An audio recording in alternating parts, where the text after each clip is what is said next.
Bollywood silver screen presenting the man with the iron feast. इस कहानी की शुरुआत में हमें चाइना के जंगल विलेज को दिखाया जाता है, जहां पर छोटे छोटे बहुत सारे कबीले रहते हैं। ये सभी कबीले एक दूसरे से हमेशा लड़ते रहते हैं। इन्हीं कबीलों में एक कबीले में एक ब्लैक स्मिथ रहता है, जो सभी के लिए बहुत खतरनाक हथियार बनाता है। इसके बदले उसे पैसे मिलते हैं। दरअसल वो एक लड़की से प्यार करता है जो एक दूसरी लेडी की गुलाम है, और किसी भी कीमत पर वो पैसे देकर उसे छुड़ाना चाहता है। वही हमें यहाँ के गवर्नर को दिखाया जाता है, जो लायन नाम के कबीले के सरदार को अपने पास बुलाता और कहता है कि तुम्हारे कबीले के रास्ते से हमारा बहुत सारा सोना आने वाला है, जिसकी तुम्हें हिफाजत करनी होगी और उस सोने को हम तक पहुंचाना होगा। लायन कबीले का सरदार वादा करता है कि मैं आपके सोने को आप तक सुरक्षित पहुंचा दूंगा, पर लायन कबीले के सरदार के साथ जो उसके लोग होते हैं उनके दिलों में लालच आ जाता है। इसीलिए वो कबीले के सरदार को मार देते हैं ताकि वो सारा सोना अपने पास रख ले। अब क्योंकि लायन कबीले का सरदार मारा जा चुका है, इसीलिए सरदार किसी और को बनाया जाता है। हालांकि ये हक पुराने सरदार के बेटे रिक का है, लेकिन वो इस वक्त यहाँ पर नहीं होता। वो किसी लड़की से मिलने के लिए गया होता है, और अब दो आदमी आकर रिक को बताते हैं कि तुम्हारे पिता को किसी ने मार दिया और तुम्हारी जगह कोई और सरदार बन चुका है। इस बात से रिक को गुस्सा आता है। वो अपने पिता की मौत का बदला लेना चाहता है, साथ ही वो अपना हक भी हासिल करना चाहता है। इसीलिए वो अपने कबीले की तरफ बढ़ चलता है, पर रास्ते में उसके ऊपर कुछ लोग हमला कर देते हैं। पर वो उन लोगों को अपने खास सूट से जो उसने पहना होता है बहुत ही आसानी से खत्म कर देता है। वहीं दूसरी तरफ हमें उन लोगों को दिखाया जाता है जिसने रिक के पिता को यानी कि पुराने सरदार को मारा था। वो लोग अपने नए सरदार को बताते हैं कि सोना जो पहले हमारे कबीले से आने वाला था, जिसकी जिम्मेदारी हमें दी गई थी, अब उसकी जिम्मेदारी गवर्नर ने किसी और को दे दी। इस आदमी के बारे में हम कुछ नहीं जानते। अब यहाँ पर जो लायन कबीले का नया सरदार है वो बहुत ज्यादा अग्रेसिव होता है, इसीलिए वो दूसरे कबीले के ऊपर हमला करके उन्हें मार देता है। जिसके बाद पुराने कबीले के सरदार रिक के बेटे के पास दो लोग आते और बताते हैं कि हमारा जो नया सरदार बना है वो बहुत ज्यादा खूंखार है, वो जंग चाहता है, जबकि रिक के पिता पीस यानी कि शांति चाहते थे।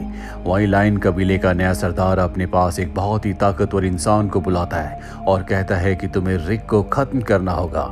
दूसरी तरफ हमें ब्लैक स्मिथ को दिखाया जाता है, जो उसी लड़की के पास जाता है जो एक लेडी की गुलाम है। वो उसे कहता है कि हम जल्दी यहाँ से निकल जाएंगे, क्योंकि बहुत जल्दी पूरा का पूरा जंगल विलेज कब्रिस्तान में बदलने वाला है। सब एक दूसरे के यहाँ पर दुश्मन बन चुके हैं। वहीं कबीले के नए सरदार का वो आदमी जो बहुत ताकतवर होता है वो अब रिक तक पहुंच जाता है। रिक और उसके बीच में फाइट होती है। हालांकि रिक उसके ऊपर हमला करता है। रिक उसके जिस भी हिस्से पर हमला करता है वो हिस्सा गोल्ड का बन जाता है। इस वजह से उसको कोई भी असर नहीं होता, इसीलिए वो रिक को बहुत बुरी तरह से मारता है। वो उसके कई आदमियों को भी मार देता है, और इससे पहले कि वो रिक को भी मारता, यहाँ पर रिक के पिता का एक पुराना वफादार होता है जो रिक को उठाकर ब्लैक स्मिथ के पास ले जाता है, और इस तरह से रिक की जान बच जाती है। वहीं अब जंगल विलेज में सोना पहुंच जाता है, और जब लायन कबीले के नए सरदार को ये बात पता चलती है तो वो अपने आदमियों से उन सभी सैनिकों के ऊपर हमला करने को कहता है जो सोना ले जा रहे होते हैं। वो खुद भी इस हमले में शामिल होता है और सभी लोगों को मारकर वो सोने को हथिया लेता है। जब गवर्नर को ये बात पता चलती है वो अपनी आर्मी को ऑर्डर देता है और कहता है कि जाओ और मेरे सोने को वापस लेकर आओ। अगर किसी ने मेरे सोने में से एक टुकड़ा भी लिया हो, पूरे के पूरे जंगल विलेज के लोगों को खत्म कर देना। वहीं ब्लैक स्मिथ को दिखाया जाता है जिसके पास रिक है। रिक को जब होश आता है ब्लैक स्मिथ उससे माफी मांगता है और कहता है कि मुझे माफ कर दो। जिस हथियार से तुम्हारे पिता की मृत्यु हुई वो हथियार मैंने ही बनाया था।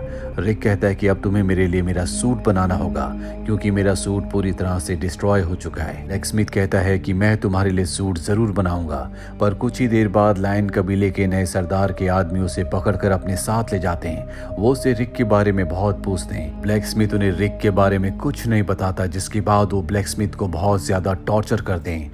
वहीं बाहर से एक आदमी अंदर सब कुछ देख रहा होता है, जिसका नाम जैक नाइफ है, और ये बहुत ही खतरनाक आदमी है जो अभी अभी इस कबीले में आया है। दरअसल ये ब्लैक स्मिथ का पीछा करते हुए यहाँ तक पहुंचा होता है, क्योंकि उसे ब्लैक स्मिथ से हथियार बनाने हैं, और अब ब्लैक स्मिथ को घायल करके उसके हाथ को काट कर वो लोग वहां से निकल जाते हैं। जिसके बाद ब्लैक स्मिथ को जैक नाइफ उठाकर अपने साथ ले आता है। ब्लैक स्मिथ को जब होश आता है तो जैक नाइफ उससे पूछता है क्या तुम ही हथियार बनाते हो? ब्लैक स्मिथ कहता है कि हाँ। वो पूछता है कि तुमने हथियार बनाना कहाँ से सीखी? वो बताता है कि पहले मैं गुलाम था, मेरा जो मास्टर था मेरे ऊपर बहुत अत्याचार करता था, इसीलिए मैंने उसे मार दिया।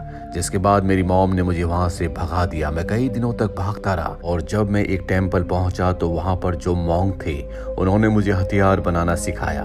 मैंने अपने लिए बहुत ही खतरनाक हथियार बनाए थे जिन्हें मैं अपने हाथों पर पहन सकता था। ये कहते कहते ब्लैकस्मिथ बहुत दुखी हो जाता है। जैक नाइफ उसे अपने बारे में बताता और यहाँ पर हमें पता चलता है कि ब्लैकस्मिथ ही वो आदमी है जो गवर्नर का खास आदमी है, जिसे गवर्नर ने सोने की जिम्मेदारी दी है, यानी कि अब उसे किसी भी हालत में सोने को ढूंढना होगा। वहीं दूसरी तरफ लायन कबीले का जो नया सरदार होता है और वो आदमी जिसने रिक के पिता को यानी कि पुराने सरदार को मारा था, ये दोनों के दोनों उस लेडी के पास आते हैं जिस लेडी के पास बहुत सारी लड़कियां गुलाम हैं, जिनमें से एक ब्लैकस्मिथ की गर्लफ्रेंड भी है। और वो इन दोनों को बताती है कि गवर्नर को पता चल चुका है कि सोना तुमने चुराया है, जल्दी उनके लोग तुम तक पहुंच जाएंगे, इसीलिए तुम्हें सोने को सुरक्षित जगह पर छुपाना होगा। और वो इन्हें एक सुरक्षित जगह दिखाती है जिसे वहां पर छुपी हुई एक बच्ची देख रही होती है। इसके बाद ये बच्ची सीधा ब्लैकस्मिथ के पास जाती है जहां पर जैक नाइफ भी है और वो इन्हें सब कुछ बता देती है कि सोना कहां पर छुपाने वाले हैं। वहीं वो लेडी जिसने सोना छुपाने की जगह दिखाई होती है, जिसने सब लड़कियों को गुलाम बना रखा है, उसके दिल में लालच आ जाता है और वो तय करती है कि वो सबको मार देगी ताकि वो सारा सोना हासिल कर ले। इसीलिए उसकी जितनी भी लड़कियां होती है लायन कबीले के नए सरदार के बहुत सारे लोगों को मार देती है। साथ ही यहाँ पर लायन कबीले के नए सरदार का वो आदमी भी होता है जो कि बहुत ही खतरनाक योद्धा है, जिसने रिक के ऊपर भी हमला किया था, जिसकी स्किन को भेदा नहीं जा सकता क्योंकि जब भी कोई उस पर वार करता है तो वो सोने का बन जाता है। इसका नाम गोल्डन योद्धा है और इसे जिस लड़की ने मारने की कोशिश की होती है वो ब्लैकस्मिथ की गर्लफ्रेंड होती है और अब गोल्डन योद्धा उसे मार देता है। बहुत सारी लड़कियां उस पर हमला करती है लेकिन इसकी ताकत के सामने कोई भी टिक नहीं पाता। वही हमें दिखाया जाता है कि रिक, ब्लैकस्मिथ और साथ ही जैक नाइफ ये सब के सब यहाँ पर पहुंच चुके हैं। ब्लैकस्मिथ को पता चल जाता है कि उसकी गर्लफ्रेंड को मार दिया गया है और उसे गोल्डन योद्धा ने मारा है, इसीलिए वो उसे चैलेंज करता है। और अब क्योंकि उसके हाथ खास हथियार वाले हाथ हैं, इन दोनों के बीच में एक घमासान फाइट होती है। यहाँ एक तरफ गोल्डन योद्धा के हाथ सोने के बन जाते हैं, वहीं ब्लैकस्मिथ के हाथ लोहे के होते हैं। ये दोनों एक दूसरे पर हमला करते हैं और ब्लैकस्मिथ के खतरनाक हाथों का सामना वो नहीं कर पाता। वो लगातार कई बार करके गोल्डन योद्धा को मार देता है। वहीं दूसरी तरफ हमें उस लेडी को दिखाया जाता है जिसने सोना छुपाया है। वो इस पूरी जगह को कंट्रोल करती है, जिसने सब लड़कियों को यहाँ पर गुलाम बनाकर रखा हुआ है। ये भी एक बहुत खतरनाक फाइटर होती है और इसके सामने वो आदमी आ जाता है जिसने रिक के पिता को मारा था, यानी कि पुराने कबीले के सरदार को। और अब इस आदमी को पता है कि ये लेडी इन्हें और लायन कबीले के नए सरदार को धोखा दे रही है, इसीलिए वो इसके ऊपर हमला कर देता है। इन दोनों के बीच में खतरनाक फाइट होती है। इस फाइट में दोनों एक दूसरे को मार देते हैं। वहीं रिक को दिखाया जाता है जो लायन कबीले के नए सरदार से लड़ रहा होता है, जिसने उसके पिता को मरवाया था।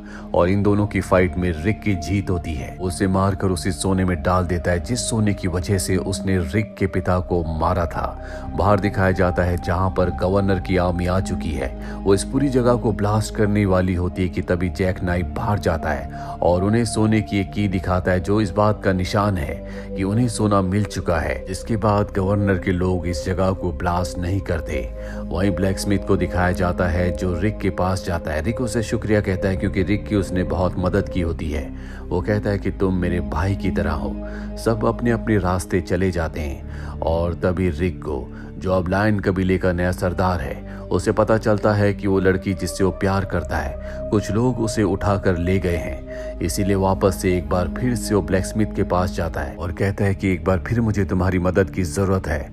ब्लैकस्मिथ कहता है कि मैं इतने खून खराबे से परेशान हो चुका हूँ, इसीलिए कुछ दिन के लिए मैं टेम्पल में जाना चाहता हूँ ताकि मुझे सुकून मिल सके। और जब वो टेम्पल में पहुंचता है तो वहां पर एक आदमी पहले से उसका इंतजार कर रहा होता है, जो अपने आदमियों के साथ मिलकर उसे पकड़ लेता है। और यह आदमी और कोई नहीं बल्कि लायन कबीले के नए सरदार का भाई है जिसे रिक ने मार दिया था। इसे लगता है कि इसके भाई को और किसी ने नहीं बल्कि ब्लैकस्मिथ, जिसे अब आयरन फीस्ट भी कहा जाता है क्योंकि उसके हाथ आयरन के यानी कि लोहे के हैं, उसी ने मारा है। वो उसके ऊपर हमला कर देता है और आयरन फिस्ट यानी कि ब्लैक स्मिथ के हाथ बहुत ही पावरफुल है, इसीलिए उन सबको हरा देता है। पर वो खुद भी बहुत जख्मी हो चुका है, इसीलिए वो नदी में गिर जाता है और बेहोशी के आलम में वो नदी के पानी के साथ बहने लगता है। तभी नदी के किनारे कुछ लड़कियां काम कर रही होती है और एक लड़की उसे देख लेती है। वो ब्लैक स्मिथ को पानी से निकाल कर अपने घर ले आती है, जहाँ पर उसके पिता आते हैं, जो यहाँ पर रहने वाले लोगों के लीडर हैं। दरअसल यहाँ पर जितने भी लोग रहते हैं वो सब के सब माइंस में काम करते हैं। और अब लीडर अपनी बेटी से कहते हैं कि तुम्हें इसे घर पर नहीं लाना चाहिए था, इसे जहाँ से लेकर आई हो उसे वापस वहीं छोड़ दो। पर वो अपने पिता से कहती है कि ये जख्मी है, हमें इसका इलाज करना चाहिए। लीडर अपनी बेटी की बात मान जाता है। इसके बाद लीडर की बेटी और पत्नी ब्लैक स्मिथ का इलाज करना शुरू कर देती हैं। यहीं पर एक बच्ची की मृत्यु हो जाती है, जिससे पूरे के पूरे कबीले वाले लोग परेशान होते हैं। यहाँ सभी का मानना होता है कि इस बच्ची को लॉर्ड पाई की आत्मा ने मारा है, जो पहले भी कई बच्चियों को मार चुका है। दरअसल लॉर्ड पाई एक इंसान था जो कि गोल्डन नेक्टर यानी कि वो पवित्र पानी, जिसे पीने के बाद कोई भी इंसान बहुत ताकतवर हो सकता था, उस पर पूरी तरह से अपना कंट्रोल चाहता था। ये पानी एक झरने से बहता था और ये पानी था टेम्पल में। पर जब वो टेम्पल के अंदर पानी पर कब्जा करने के लिए गया तो वहां टेम्पल के जो मॉन्क थे वो बहुत ही शक्तिशाली थे। उन्होंने लॉर्ड पाई को मार दिया और इसके बाद लॉर्ड पाई की आत्मा यहाँ पर भटकती है, जो मासूम बच्चियों को मारकर अपनी आत्मा की प्यास बुझाती है। यहीं पर एक मास्टर भी होता है जो यहाँ के लोगों से माइंस में काम करवाता है। सबके सब उसके पास जाते हैं, लेकिन उसको इन बातों से कोई फर्क नहीं पड़ता, क्योंकि वो बहुत ही बेरहम है। वो यहाँ के लोगों के ऊपर जुल्म करता है। हालांकि सब के सब लोग उसके खिलाफ विद्रोह करना चाहते हैं, उसे मारना चाहते हैं। पर इन लोगों का जो लीडर होता है वो कहता है कि अभी इसका सही वक्त नहीं आया, हमें सही वक्त का इंतजार करना होगा। पर लीडर के लोग उसकी बात नहीं मानते और मास्टर के ऊपर हमला कर देते हैं। और मास्टर खुद भी एक बहुत अच्छा फाइटर है, साथ ही उसके साथ जितने भी लोग होते हैं वो बहुत ही अच्छे फाइटर्स होते हैं, इसीलिए लीडर के सभी लोगों को ये मार देते हैं। साथ ही माइन में एक और बच्ची की मौत हो जाती है, जिससे अब लीडर परेशान होकर यहाँ के मेयर के पास जाता है। पर मेयर भी इस बात को बहुत सीरियसली नहीं लेता। वो लीडर से कहता है कि बहुत जल्दी तुम्हारे भाई की फाइट मास्टर के एक बहुत ही खास आदमी से होने वाली है, तुम्हें उसका ध्यान रखना चाहिए। लीडर कहता है कि मुझे इस बात की कोई परवाह नहीं है। वहीं रात को लीडर के भाई की फाइट मास्टर के आदमी से होती है, जहां लीडर का भाई मास्टर के आदमी को हरा देता है, जिससे मास्टर को बहुत गुस्सा आता है। लीडर अपने भाई से कहता है कि मास्टर अपनी हार का बदला तुमसे जरूर लेगा, तुम्हें अपना ध्यान रखना होगा। और होता भी ऐसा ही है। मास्टर के लोग लीडर के भाई को मार देते हैं, जिससे वो बहुत दुखी हो जाता है। जब वो घर आता है तो देखता है कि अब ब्लैक स्मिथ पूरी तरह से ठीक हो चुका है। वो कहता है कि मुझे पता है कि तुम ही the man with the iron fist हो, मैंने तुम्हारी कहानियां सुनी है, तुम बहुत अच्छे हथियार बनाते हो। और वो उसे एक जगह ले जाता है जहाँ पर कभी हथियार बनाए करते थे। लीडर उसे कहता है कि मैं चाहता हूँ कि तुम हमारे लिए हथियार बनाओ। यहाँ का जो मास्टर है वो हमारे लोगों के ऊपर बहुत ज्यादा अत्याचार करता है। साथ ही वो उसे यहाँ की कहानी भी सुनाता है। बहुत पहले यहाँ पर लॉर्ड पाई नाम का एक आदमी था जो गोल्डन नेक्टर यानी कि पवित्र पानी पर अपना कब्जा चाहता था, पर टेम्पल की मॉन्क ने उसे मार दिया। पर अब भी उसकी आत्मा यहाँ पर घूमती है, जो मासूम बच्चियों को मारती है। पर मुझे कहीं ना कहीं शक है कि इसके पीछे किसी और का हाथ है, और अब मैं चाहता हूँ कि तुम हमारे लिए हथियार बनाओ। पर ब्लैक स्मिथ साफ साफ मना कर देता है। वो कहता है कि मेरी वजह से पहले बहुत लोगों की जान जा चुकी है, बहुत खून खराबा हो चुका है, और अब मैं दोबारा ये नहीं करना चाहता। और तभी यहाँ पर लीडर की बेटी आ जाती है, जो ब्लैक स्मिथ को समझाती है। वो उसकी बात मान जाता है और अब वो इनके लिए हथियार बनाएगा। साथ ही लीडर अपने भाई के अधूरे काम को पूरा करना चाहता है और मास्टर को हराना चाहता है। पर पहली फाइट उसकी मास्टर के लोगों से होती है। लीडर उन सबको हरा देता है। अगले दिन उसकी फाइट मास्टर के साथ है, और जब वो अगले दिन मास्टर से फाइट करने के लिए जा रहा होता है तभी मास्टर का एक आदमी उसके हाथ को जख्मी करके वहां से भाग जाता है। लेकिन फिर भी लीडर मास्टर से लड़ने के लिए जाता है, और तभी वहां पर आयरन फिस्ट यानी कि ब्लैक स्मिथ आ जाता है, जो उस आदमी को पकड़ कर लाया होता है जिसने लीडर को जख्मी किया है। पर मास्टर को इन बातों से कोई फर्क नहीं पड़ता, वो इन सबको बंदी बना लेता है। और रात के अंधेरे में मेयर के लोग इन दोनों को वहां से बचाकर छुड़ाकर मेयर के पास ले आते हैं, और अब मेयर भी इनका साथी है। ये तीनों के तीनों किसी भी कीमत पर मास्टर को हराना चाहते हैं। और मेयर चल नहीं सकता क्योंकि उसके पैर नहीं होते।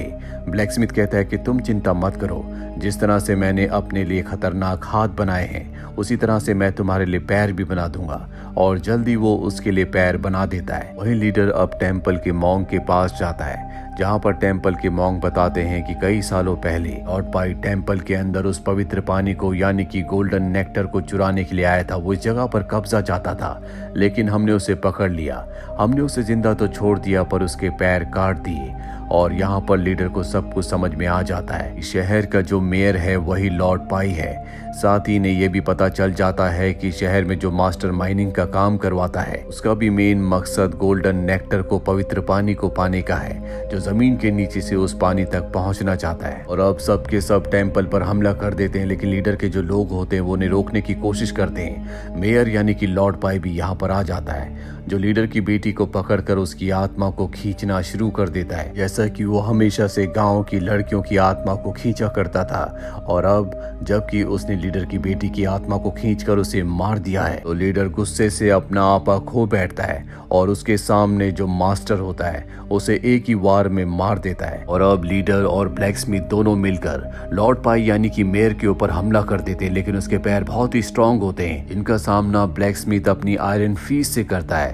लीडर और ब्लैकस्मिथ दोनों मिलकर मेयर यानी कि लॉर्ड पाई की जिंदगी का खात्मा कर देते हैं। पर यहाँ पर लीडर की बेटी की मृत्यु हो चुकी है, पर गोल्डन नेक्टर जो कि एक पवित्र पानी है, उस पानी की मदद से लीडर अपनी बेटी को एक बार फिर से जिंदा कर देता है। और अब क्योंकि यहाँ पर सब कुछ ठीक हो चुका है, इसीलिए ब्लैकफिश लीडर से अलविदा लेता है। लीडर को अब इस जगह का मेयर बना दिया गया है ताकि वो गोल्डन नेक्टर और यहाँ के लोगों की हमेशा रक्षा कर सके। ब्लैकस्मिथ अब कहाँ जाएगा, किसकी मदद करेगा, उसे कुछ भी पता नहीं है। और इसी के साथ ये कहानी, ये फिल्म यहीं पर खत्म हो जाती है। उम्मीद करते हैं कि ये कहानी आपको पसंद आई होगी।